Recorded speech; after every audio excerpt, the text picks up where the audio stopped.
शांत शाश्वतं प्रेम यं नगं निर्वाण शांति प्रदं ब्रह्मा शंभु फणीन्द्र सेव्य मनीषं वेदांत वेदं विभुं रामाख्यं जगदीश्वरं सुरगुरुं माया मनुष्यं हरि वंदेहं करुणाकरं रघुवरं भूपाल चूड़ामणिम्।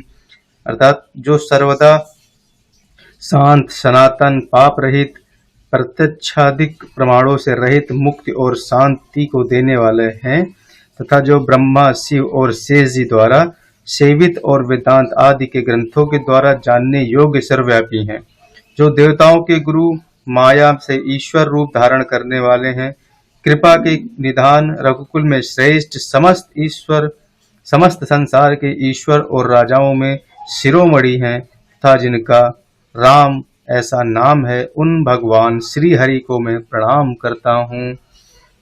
नान्यम स्पृहं रघुपते हृदयं स्मृद्ये सत्यं वदामि च भवान् खिलान्तरात्मं भक्ति प्रयच्छ रघु पुण्ड्रौ निर्भरं मे कामादि दोष रहितं कुरु मानसं च। हे श्री राम, यह मैं सत्य कहता हूँ, मेरे मन में और कोई इच्छा नहीं, अर्थात यह मैं निष्काम भाव से कहता हूँ कि आप घट घट के वासी हैं और सारे संसार के आत्मम हैं। हे रघुपुंड्रव, मुझे अपनी पूर्ण भक्ति प्रदान कीजिए और ऐसा वर दीजिए कि मेरा मन काम क्रोध आदि दोषों से सर्वदा रहित हो जाए। अतुलित बलधामं हेम शैलाभदेहं दनुजवन कृशानु ज्ञानिनाम गृगड्यं सकल गुण निधानं वारणामधीशं रघुपति प्रिय भक्तं वात जातं नमामि।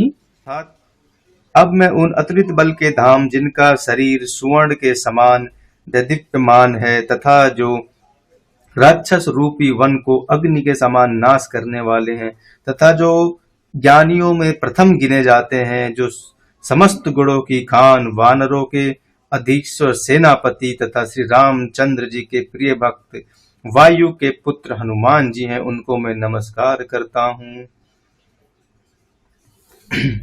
जामवंत के वचन सुनाए सुनि हनुमंत हृदय अति भाए, तब लगी मोहि पर कहु तुम भाई सही रुक कंद मूल फल खाई। अर्थात तब जामवंत जी के सुहावने वचन सुनकर हनुमान जी के मन को बहुत अच्छा लगा। उन्होंने कहा, हे भाइयों, तब तक दुख सहकर और कंदमूल खाकर मेरी प्रतीक्षा करना। जब लगी आवै सीतहि देखी हुई है काजु मोहि हर्ष विशेषी, या कही नाय सबहि कहु माथा चले हो हरस हिय धय रघुनाथा। जब तक कि सीता जी को देखकर आऊं यह कार्य हो जाए, प्रसन्न हो, ऐसा कहकर सबको सिर नवा हृदय में राम जी का स्मरण करते हुए वे प्रसन्नता से चले। सिंधु तीर एक भूधर सुंदर कौतिक कूद चढ़ऊ ताऊ पर, बार बार रघुवीर समारी तरक्यु पवन तनय बल भारी। अर्थात समुद्र के किनारे एक सुंदर पर्वत था, उस पर वे कौतुक से ही कूद कर चढ़ गए और बारंबार श्री राम का ध्यान करके महाबली हनुमान जी बड़े वेग से उछले। जय गिरि चरण दे हनुमंता चले सगा पाताल तुरंता, जिमि अमोघ रघुपति कर बाना एहि बाती चले हनुमाना। जिस पर्वत पर हनुमान जी चरण धर कर कूदे थे वह तुरंत ही पाताल में चला गया। फिर तो जैसे राम जी का अमोघ बाण जाता है उसी भांति से हनुमान जी चले। जल निधि रघुपति दूत बिचारी तो मैं नाक मोहि संहारी। तब समुद्र ने राम जी का दूत विचार कर कहा, हे मैनाक, तुम इनके श्रम का हरण करो। इंद्र ब्रज जादिन कर लीना पर्वत सब पंख बिनु कीना, तादिन मारतु कीन सुहाई तादिन मारत कीन सहाय, तासु तन लंका को जाई।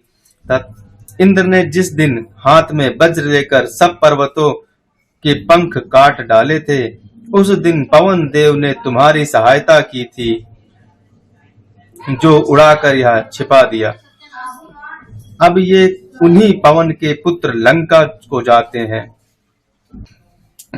सिंधु बचन उर धरी तुरत उठे मैनाक तब, कपि कह कीन जुहारी, पुलकित तनु कर जोरी के। सागर के वचन हृदय में धारण कर मैनाक पर्वत तुरंत सागर में से निकले और हाथ जोड़कर पुलकित शरीर हो महावीर जी से बार बार विश्राम के लिए प्रार्थना करने लगे। दोहा।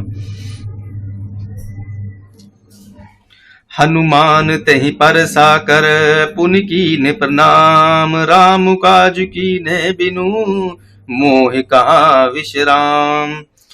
उनके उत्तर से हनुमान जी ने भी उस पर हाथ फेरकर प्रणाम किया और बोले कि श्री रामचंद्र जी के कार्य किए बिना मुझे विश्राम कहाँ। बोलो श्यापति रामचंद्र की जय, पवन सुत हनुमान की जय।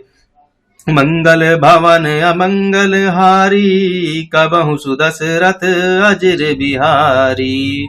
मंगल भवन अमंगल हारी, कबहु सुदशरथ अजर बिहारी।